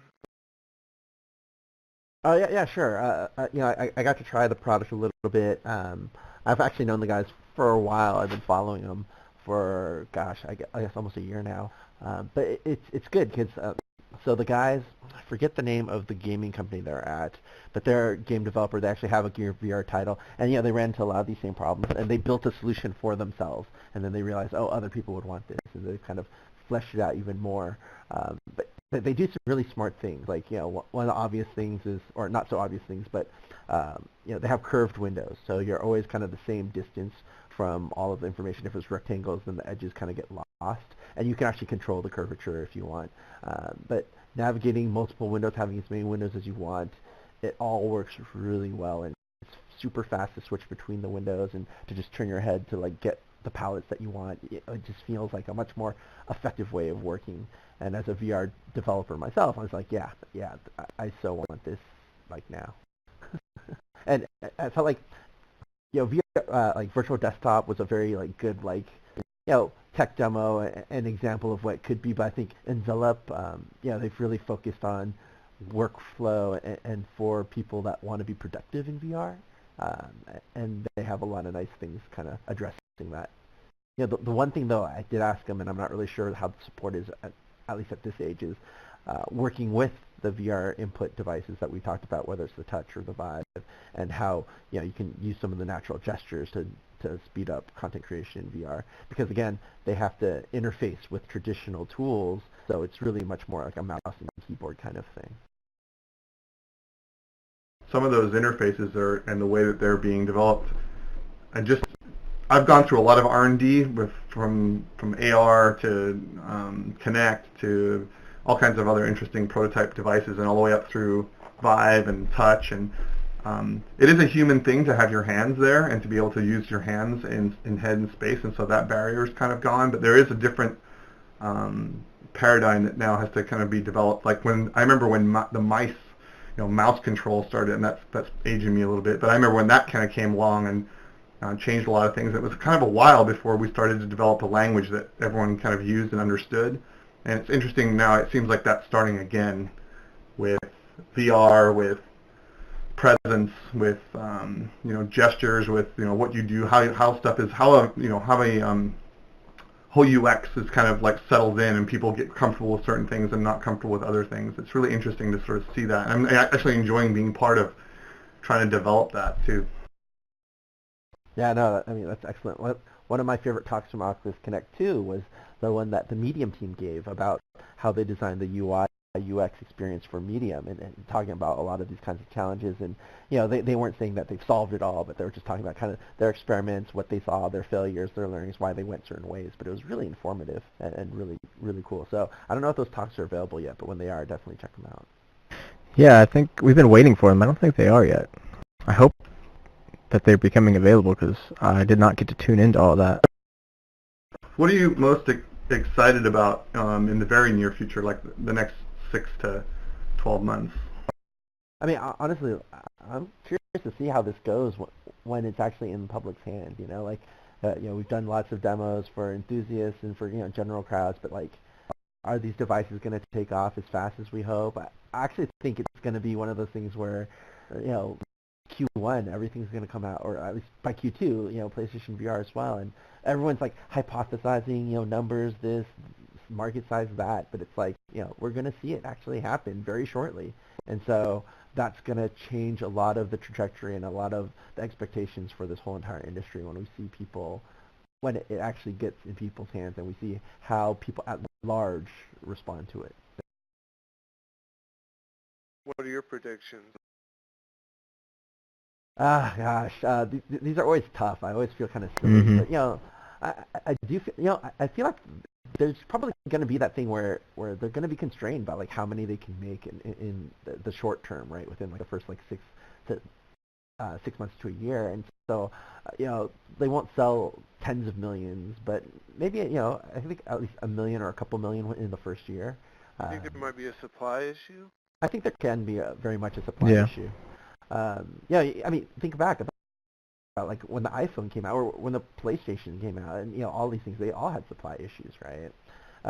But then and Oculus is new at this stuff. Yep. And even HTC, I mean, they've built phones, but have they ever built these kinds of devices before? I don't think, they're unique beasts, these VR devices. But what's interesting, when people ask what's going to have the first, tens of millions, what's going to be mainstream, I think it's definitely going to be mobile VR and things like, whether it's Gear or some Gear-esque mobile device where they're so cheap, they're using your phone, and they won't give you the full true VR experience, but 360 video is getting better and better, and there's going to be enough interesting 360 video to keep people interested. And then experiences like, Minecraft in Gear VR is going to be huge. I think about how many people play Minecraft and want love Minecraft, and it's wow, if VR is the ultimate experience for Minecraft that we think it is going to be, I think that's going to be a huge driver of adoption for especially the Gear VR platform. I think the thing to have to think about also is that I'm pretty jaded to this, and even the technology and stuff. When I flew on a plane and I brought the Gear VR with me, and I happened to put it on, and then next thing you know, everybody on the plane had to try it. and they were all pretty amazed by it. But the only downside I see to the Gear VR is the heat thing. So like when I played Hero Bound or whatever, and it gets hot, and actually it's kind of funny. I have one of those R2D2 AC units in my studio, and I literally sit in front of the AC unit and blast my face. Yeah, I sit in front of the fan as well, blast them. I mean, luckily we have the headset covering our eyeballs, else our eyes would dry out. So it actually works out to just blast a fan or something on your face. Anyway, yeah. So there's little things like that, but I see that they're going to eventually solve those issues and hopefully get as better performance, cold phones and stuff that run colder, battery life that lasts longer, and so on. The one thing I did want to say, like I see so many surveys nowadays where they're like, asking people what they think about VR, and everyone's like, doesn't seem as excited about VR. When they're like, would you buy a new computer to do VR? Or, do you know about VR? What do you think? And it's like, how can you ask someone if they want an iPhone before they've ever even tried it? It's like they don't know yet. But once they try it, if you ask the people that have got off the HTC Vive bus tour, do they want VR? And I'm sure you'll probably get like a 90% yes, I want it now kind of thing. So it's funny. People are always like, the hardest thing about VR is you got to experience it to really get it. But what's cool is because of meetups and these expos and these communities now, everyone that does VR shows it to their friends, and they all try it. And everyone's expecting, when's everyone gonna have their own VR thing? Well, a PlayStation, not everyone has one. It's like it starts at the household level first, and people get it and they get it. And even for me as a kid growing up in the 80s, right? It was like, there's even one person had it on the block, and everyone went to that person's house, and that person was the cool person. And I feel like VR, I call them super nodes. Those are the super nodes of the 80s, right? Yes. But people are always like, room scale VR, it takes up too much space. Who's really gonna do it? And I'm like, think about pool tables, right? Or ping pong tables. Yeah. People totally had rec room space to play one game, but now in that same kind of room, you can do infinite experiences and have the holodeck. Who wouldn't want to dedicate a room to that if they could? And I think there's going to be people that are going to, enough people that are going to do it to make it worthwhile. There's also people that do seated. We're sitting right now. This is relaxing. I think there's also room for as much as the action in the arcade. I'm really enjoying just kind of chilling here in this room without having to, being at my desk. You know what I mean? Oh, yeah, totally. And I think that's the thing, too. It's not about, and people always think, room scale, that means you're always running around and being always active. No, it's about having the option, right? And it's having the ability. And it's not like you have to use it all the time. I'm in a situation where I live in an RV now, so I have a mobile lifestyle. So I'm doing my show from an RV, and so I don't have a lot of room scale, except if I mount these lighthouse systems outside under a big tent. Are you in a yellow outfit with a gas mask on? That's how I make my money. I never told anybody, but yeah, that's how I fund my lifestyle. Nice. I thought it was going to be more like a Ready Player One kind of thing. You're off. Yeah, absolutely. Moving from place to place. Oh, his RV is way up in the sky in a stack, right? Yes. Yeah. That's the future, man. I just want to say, VR is one of those weird things where you hear about everybody saying, it's the future, and before I tried it, I'm like, they're just hyperbole. It's but man, once I tried it, man, this is the future, and that's pretty much what everybody who's tried VR says. It's one of those things where you really have to try it to believe it.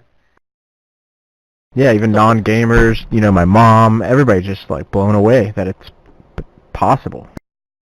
Yeah, I think that's the thing, right? Like my dad, 70 plus years old, and he was doing VR experiences and loving it. And you're like, yeah, this is it. This is for everyone. And there's just so much possibility with it. It is enabling people's dreams and wishes to come true in ways never before imaginable. One thing I wanted to ask you guys, it's interesting. I always get the sense, we always talk about the VR community is one of the most positive communities I've ever seen. In terms of online, whether it's on Reddit or just especially in these kinds of environments. And it's is there something inherent about VR or about the people that are drawn to VR? But it's the same kind of people that in other areas sometimes devolve into who's VR, a lot of VR enthusiasts are a lot of gamers, and you look at how negative a lot of gaming communities can become. It's like Sure. it's so interesting. And why do you guys think that's happening? And do you think it's gonna continue as it becomes bigger and bigger? Originally I was thinking like in the first year, I was meeting so many developers in the Minecraft world, and VR chat happened, so I'm meeting people across the world that are making all these cool products. Now we're, good friends, and we're meeting up in real life. The age, the demographics seem to be older than your average gamer, and I think it was because 30-year-olds or late 20s and early 40s have the disposable income to kind of throw at this, or I think there does take some maturity and to kind of commit to this sort of thing, but I don't really know. We've been waiting for this since the 80s, man. We've been waiting for this. We don't want it to mess up. Where I don't know. There's a lot of adults in the space more so than necessarily all of your gaming communities. I think it's going to change. I kind of like the good old days. I kind of like my DK1, DK2 days. I'm a little afraid sometimes of if there's going to be 100,000 people, rooms everywhere, and got to deal with the massive amount of trolls and what I'm going to have to deal with here on the set of my show. But of course, those are challenges I want to see happen so I can grow. I have a way you can solve that. Once you get popular enough, you just have tickets. Yeah, absolutely. Thought about that for sure. So exclusive club. Yeah, because the thing I've noticed is this is very similar to the BBS days. So I got involved in the game industry I was born in the 70s, early 70s, and so by the 80s I'd moved to America, and I was hogging the phone, having my mom yell at me for being, hogging the one phone line, and so I get the 300 baud modem, whatever, and you join on these BBSs, and I remember the day that it got to an 8-line chat board, and we all jumped on the 8-line chat board, and it was very similar in respects that everyone was excited about the technology, everyone was excited about the computer, everyone was excited about computer games and like the stuff on the BBS boards, and that's what it feels like a lot right now. Is it feels like the people we're meeting is the people that invested money and time and effort. They're all very excited about this, and they put it on and they're like, yeah, this is cool, I'm enjoying this and I'm exploring it, and it feels like that vanguard is going in right now. I agree with you. There's going to be that wave of, it's going to be interesting to see what happens. It is going to bring, unfortunately, that you just look at any other paradigm on the internet, I think it is going to bring kind of a badder element, unfortunately, but there's going to have, hopefully be, like, it seems like everyone's really polite, like no one's jumping around going crazy in this environment, and I imagine once we have 1,000 people in here, that's going to change, right? But maybe you have like a wall where they're all behind glass, and only like, right. The same thing happens in Minecraft. This thing's been solved before. Minecraft has a lot of the same. It's already a big virtual community, and they already start self-police themselves. I have Mr. Whiskers, my co-host is also my bouncer, and he wields a deadly rocket launcher, and anybody that's out of control, anybody that he shoots gets kicked out of the room. So we have ways to deal with things, creative ways. That's really funny. By the way, nobody knows who Mr. Whiskers is. He showed up on like episode 6, and it was really cool, and he didn't have a name tag, and nobody knows, or there are some people now, the alien over there has no name tag, but it was kind of like, okay, somebody's got some skill, and so we've never got to talk to Mr. Whiskers via voice. He just emotes, basically, and so I adopted him. I gave him a name. I enjoyed his company. Every show he would show up. He doesn't really hang out much else in VR chat. Just comes out for the show, and it's been a ton of fun. So he's here co-hosting, and it's just one of those interesting things in VR. Somebody wants to do that. Did you adopt him, Gunter, or did he adopt you? Oh, it's totally true. I don't. I definitely don't control Mr. Whiskers, or he shits on things, so he will virtually shit on you if he doesn't like you, and really my set's just one big litter box for Mr. Whiskers, but we're good friends, so it works out really well. Oh, that purring, that's really cool. Excellent.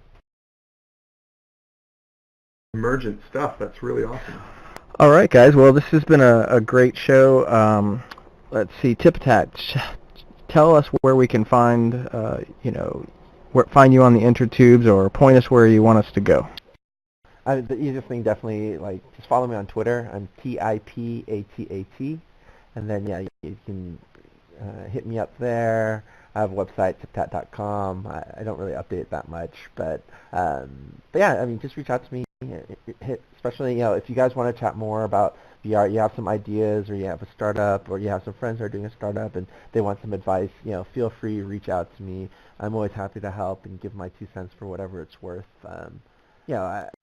I think for me, a lot of this is, again, like everyone else here, I'm super excited for VR. I want to make sure it happens in the best way possible, and I want to do everything I can to ensure that.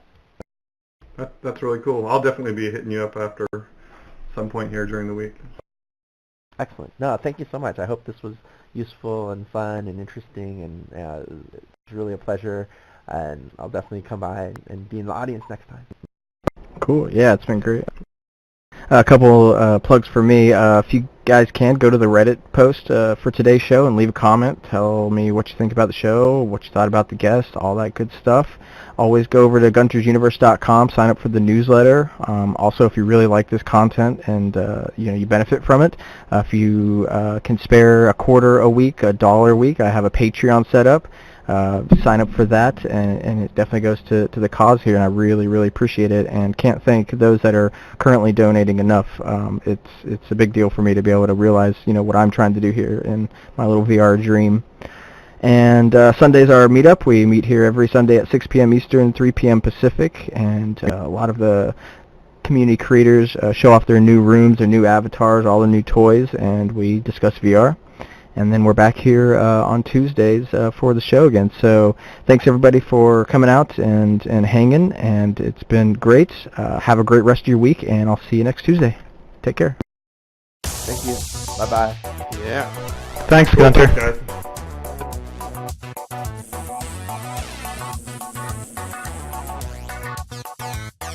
Yeah. Mr. Whiskers making biscuits. Yeah. Oh, man. Are those Halloween treat candies? They may be edible. Bob, what's up, dude? I just got a dance on my avatar this week. It's the first time I'm showing it, so I'm pretty stoked. Sweet. Dude, it's just too much, man. You got the moves. That's right. Thanks everybody for hanging out. This is really cool. It's a great show.